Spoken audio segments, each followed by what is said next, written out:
Well, I'll tell you, the biggest thing is that you see them is that they're competing.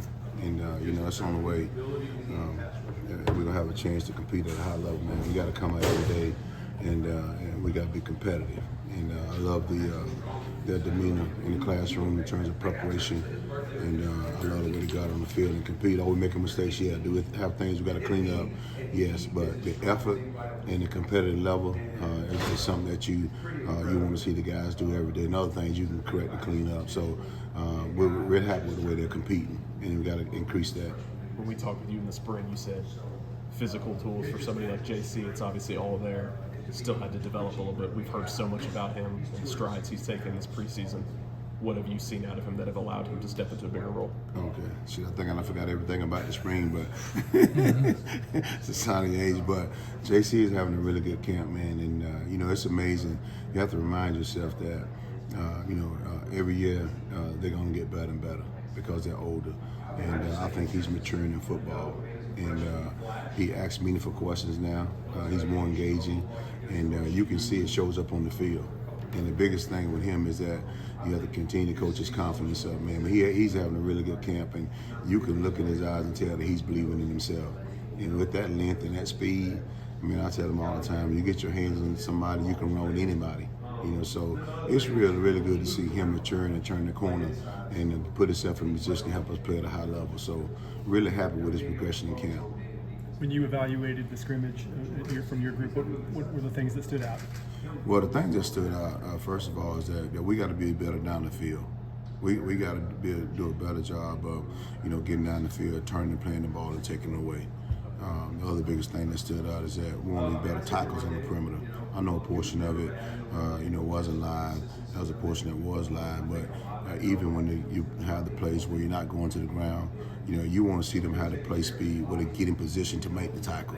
And those are the two biggest areas of improvement coming out of scrimmage that we need to target and address is, just finishing at the top of the route, leaning and locating and finding the ball and not being so busy at the top of the route with an upper body and actually turn and play the ball. And then let's support the run. I tell them all the time, you have to earn the right to get an interception. And how do you do that? You have to stop the run. And the receiver's going to catch the ball, in the short area, in the medium, but you got to go to them. Great defenses, they'll get them down and get them to play the next play. And so those are two areas that we have to improve in. But I like the mental mindset. I like we're not making a lot of mental mistakes, but we got to clean up the effort in those two areas and the finishing in those two areas. You got a guy or two that's brought it every day at camp so far? Say it again now. You have a guy or two that has brought energy and productivity every day during camp? Well, that's the one biggest thing that we have to do as an overall group, man, just be consistent. And we have some guys that, that's going to bring the energy, that's going to be excited. But you want to you got to stack those days back to back. And, we're not guilty right now having a lot of guys that have done that on a consistent basis. Do you see it? Yes. Ken Lee, he brings it, but you want him to bring it not just every day, but every play. And we have to strain a little bit more. We have those plays where coach puts us in tough positions where, we on an 8-9 play drive. We got to see those guys strain. But he's done a great job of trying to push himself, and bringing it. Crawford's done a good job of that. J.C. Hart, they're competing. The whole group is competing, but there's a lot of room, for improvement in that regards. And that is the biggest thing, man. Who gonna bring it day in and day out? Who gonna be consistent? In that secondary group, how important has a guy like Jaron Thompson been for the overall group because of his experience and coming in taking on kind of that vocal role? Well, you take a veteran guy like him that's got, wealth of experience, man, and he's got a great personality, really confident, and it's really been healthy. It's really been healthy because I always believe that great defense is a noisy defense, and he don't mind making checks, and he communicates well. He almost getting to the point where he's going to be that coach on the grass, and that's what you need. So it's a blessing that Coach Kelly was able to bring him in, and he's doing a good job of helping us on the back end, especially when the young guys on the grass. And he gets on them about communicating. Hey, don't be shy to communicate. Let's talk, which is good. So he's definitely doing a great job communicating and provide some leadership. So that's very critical, especially on the back end. Because I tell them all the time, guys, we protect the most second precious thing on the football field. The first is the quarterback. The second is that goal line. We can't let nothing get behind us on the ground and air. We got to keep everything in front. And the way to do that is communicate, be on the same page, eliminate mental mistakes, and eliminate missed tackles. I've beneficial is it to have that receiver core for you guys to be Ooh. going against? Well, it depends if they're gonna get me fired in practice. But it is a huge benefit that we get an opportunity to see guys like that day in and day out, and that has really raised our competitive level because I know we haven't played a game yet, but in this building, those guys are a household name, their locker room name. Everybody want to know what Perry's lining up, where's Cam lining up, and they go out there and they compete against each other. And it's great to see that the look in both of their eyes, both the receivers and the DB, and one-on-one, just a way to get up and look at each other and where they compete. So it's been a huge benefit to have that. So that way you're just not seeing it on Saturdays, you're seeing it during the week. Sorry if you already asked, but how beneficial was the playing time that Champ and Cam got last year, considering how important they're going to be to this first game? That's huge. I mean, you cannot put any value on playing experience. And you can see it, man. It's like we talked about JC earlier. You can see Champ, man. His mustache got a little bit thicker. You can see him communicate. You can see his physicality increase. And the biggest thing you see a lot of people talk about is confidence level.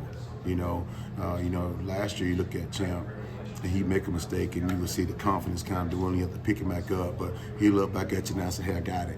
And that's where the experience comes in at. They're not afraid to make a mistake, but they can forget and move on to the next play. So it's real huge for him to have that playing experience, especially on the confidence level. And now that gives him a better chance of problem solve on the back end. Who else is part of the plan inside along with Champ?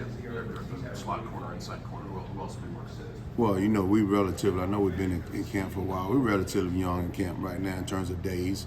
And, we still have quite a ways to go, but we have a handful of guys that have position flexibility.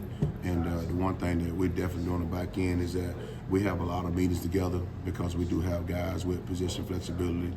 You got Foster can go inside, of course. Champs there. You got Keon taking that slide inside. Crawford that's going to double train. So we have a handful of guys that we're training that can go inside and play that spot. But of course, we haven't finalized who's going to do that yet. But there's a lot of guys getting time on task for it.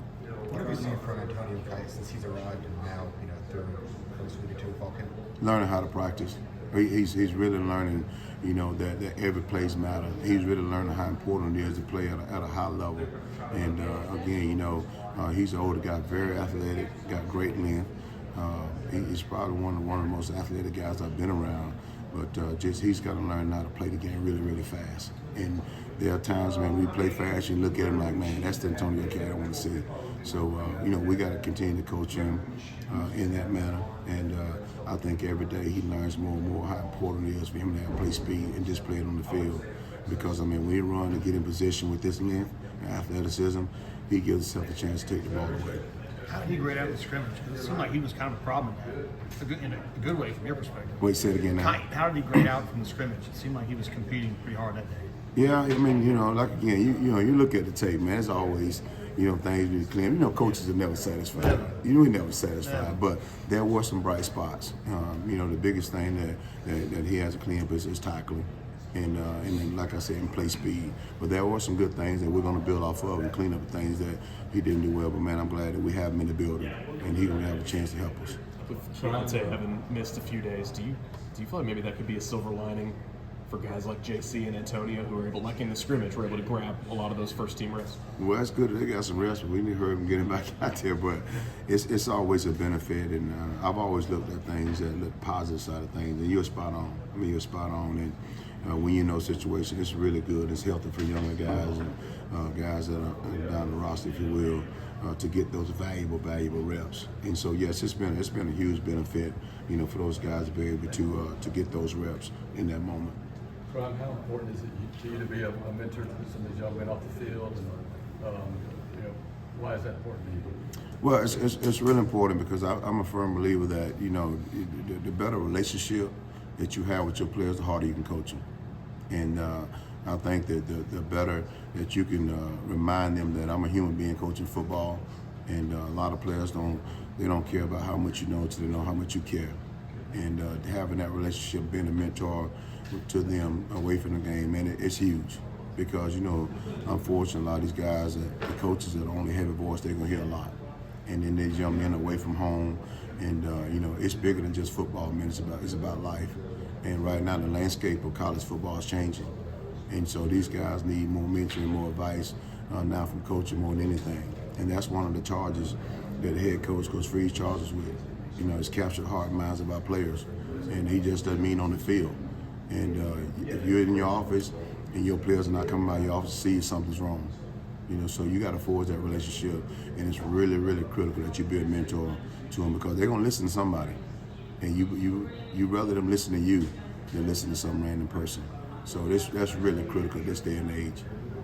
Going back to JC, I think you kind of alluded to maybe some of this, but is there a moment in particular, whether it's on or off the field, that sticks out to you where you really saw that confidence in him kind of start to bud a little bit more? Oh yeah, I'll tell you one of my favorite plays was, you know, we were doing red zone and we just talked about, you know, you get the short motion and you know, go in and play top and you talking about he got down the stands, communicated pre-snap, and the receiver went in motion. You can just feel the confidence coming off of him. I mean, he goes in and go top, and then the receiver ran out cut. He broke on it. I'm like, yeah, he's growing up. He's growing up. So that was a huge moment. And then there was, you know, several deep balls where you can see him use his length, you know, to explode and shoot through the route. So he's had some moments where you say, this guy's not different. Yeah, he's a lot different from where he was last year. Yeah. Amon had a couple tough plays in the scrimmage. You kind of put your arm around him and kind of cheer him up after that one? Well, you know, I tell them all the time, I'm not advocating that anybody get beat, but if you play DB, you never got beat, you never got in the game. Right. You know, so, I mean, you better coach them up after that situation. And, you know, like they asked me one day, what is one thing I'm blessed to have, and I say adversity. And that's an adverse moment. I understand that. And so as you just said, in those moments, that's when you want to put your arm around him. And I'll tell you the best thing about him, he going to look you right in your eyes. He going to expect you to tell him exactly what he did wrong. But at that point, I mean, everybody in the stadium know you just got beat. Let's build his confidence up. And then we'll get him in the meeting room and get it cleaned up. So you're spot on. As far as recruiting goes, big summer for you guys. What do you think right now is the thing that's got all these kids buying Auburn? Me, of course. No, it's just well, I mean, the biggest thing. I mean, why not Auburn? I mean, why not Coach Freeze? I mean, he's done it, you know, for a long time at a high level. And when those kids come here and they're around the Auburn family, they're in Auburn, they come around the head coach. I mean, they get around Coach Dirk and Coach Nix. I mean, it's hard to turn it down. I mean, you got a great place and a great conference, a great school, and then we have great people in the building. So we got a lot of pieces and caveats there that will make a young man and family say, I want to come be a part of that. And you and I both know, Coach Freeze is a winner, and he does a tremendous job of coaching the coaches. And a lot of places say that they're family, but in this environment, it's truly family, and we don't have to say it; they see it when they come. So I think that's been one of the biggest things that's helped us in recruiting is, you know, we said we get them on campus and get them around us and get them around our players, you know, which our players have done a tremendous job, and we'll have an opportunity to get them to join this roster. Do you think a good defense has to be a mean defense? I think a good defense gotta be mean, gotta have some physicality, have to tackle well, gotta be exceptional in communication. I think a great defense is a noisy defense. I think they have to play as one. I think they got to really be unselfish, and I think they have to have a short memory in terms of going to play the next play. You know, whether it's a turnover, whether it's a explosive play like you just mentioned, we work to eliminate those, but show me a football game where you're not going to have one. And so I think a great one is one that bounce back in those adversities and they stick together. You know, so I think when you do all those things as a defense, you're going to have a great defense. And I tell you, Coach Durkin's a great leader for us on the defensive side. I mean, not just on the field and calling plays, but I mean, one of the best organizers I've been around. I mean, he is so organized, and he does a tremendous job of coaching the coaches. So there's no grade, so we know exactly what the coaches will get on the field. And you know, the same thing with the players. I mean, we're so detailed in meetings that they know exactly what their job is, which helps them with all the qualities that we just talked about, because they know exactly what their job is. And every coach can coach his other position. That's how detailed he is. You know. How has the addition of the in-helmet communication affected your group, whether in practice or scrimmage? Wait, say it again now? The addition of the in-helmet communications that they've added, how has it affected your group, whether in practice or scrimmage? I can't hear that last part saying because his voice is overriding you over there. How has it affected, you know, your group in particular, whether in a practice or a scrimmage setting? Well, I mean, I think it probably enhanced our group. I mean, because I mean, when you look at it, I mean, you look at the classification and those guys. You know, you have some young guys back there, And the more they can do that, that gives them confidence and that helps them grow up. So, man, I think they benefited from it a lot, you know, and I think that's going to have to be one of the cornerstones as we go down the road.